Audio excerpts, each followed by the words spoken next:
કેમ છો? મજામાં? સુવાક્યની દુનિયામાં, સુવિચારની દુનિયામાં આપનું સ્વાગત છે. મારા મિત્રો એવું કહેવાય છે કે એક સાચો નેતા એવું વ્યક્તિત્વ ધરાવતો હોય છે, એવું ગજબનું એનું વ્યક્તિત્વ હોય છે કે તે જ્યાં પણ ઊભો રહી જાય છે ત્યાં ભીડ એની જાતે જ ભેગી થઈ જાય છે. આ જ વાતને કોટેશનના રૂપમાં, સુવિચારના રૂપમાં માર્ટિન લ્યુથર કિંગ જુનિયર સાહેબે ખૂબ જ સરસ રીતે લખ્યો છે. આજનો જે સુવિચાર છે તેનો વિષય છે સર્વસંમતિ. એક સાચો નેતા સર્વસંમતિને શોધનાર નથી હોતો, પરંતુ તે સર્વસંમતિનો ઘડવૈયો હોય છે. મારા મિત્રો, વાત ખૂબ જ સરળ છે અને એટલી જ મહત્વની છે.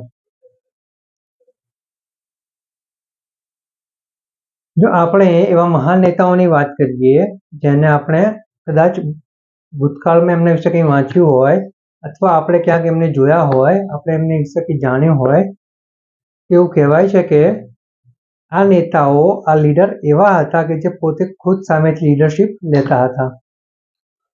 આજની વાત કરીએ તો આજે આપણામાંના મોટાભાગના લોકો એવી આશા રાખતા હોય કે તેમને એક ભીડ કરી આપવામાં આવે અને પછી તે પોતાના વિશે પોતાના મંતવ્યો મંચ ઉપર જાહેર કરે, પોતે કેટલો મહાન છે તેની વાતો કરે. તો અહીંયા જે વાત છે એવા સાચા નેતાની છે, ટ્રુ લીડરની છે, જેની લીડરની છે કે જે હંમેશા લીડરશિપ પોતે જાતે જ એક્સેપ્ટ કરે છે. જે કંઈ પણ સારું સાચું કરવાનું હોય એની શરૂઆત તે પોતાનાથી જ કરે છે.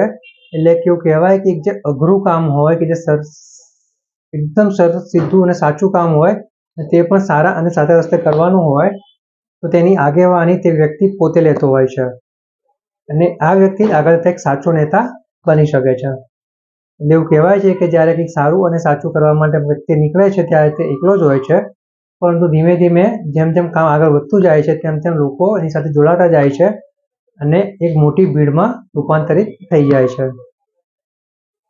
અને એક સમય એવો આવે છે કે આ નેતા જે કંઈ પણ બોલે છે, લોકો આપમેળે તેની સાથે સર્વસંમત થઈ જાય છે. તેણે લોકોને બોલાવીને, લોકોને સમજાવીને પોતાની તરફ સંમત કરવાની જરૂર નથી પડતી. લોકો આપમેળે જ સર્વસંમત થઈ જાય છે.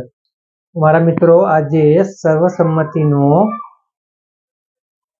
જે ગુણ છે, સર્વસંમતિ વિશે જે આપણે આજે સમજ્યું છે, તેને આપણે આપણા જીવનમાં ઉતારીને આપણે આપણા લક્ષ્યો જે સારા અને સાચા બનાવ્યા છે તેને ત્યાં સુધી પહોંચવા માટે આપણે સારા અને સાચા રસ્તાનો ઉપયોગ કરીને આગળ વધવું જોઈએ.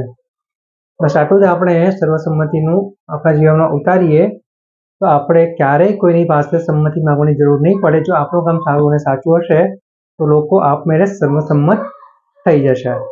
Thank you.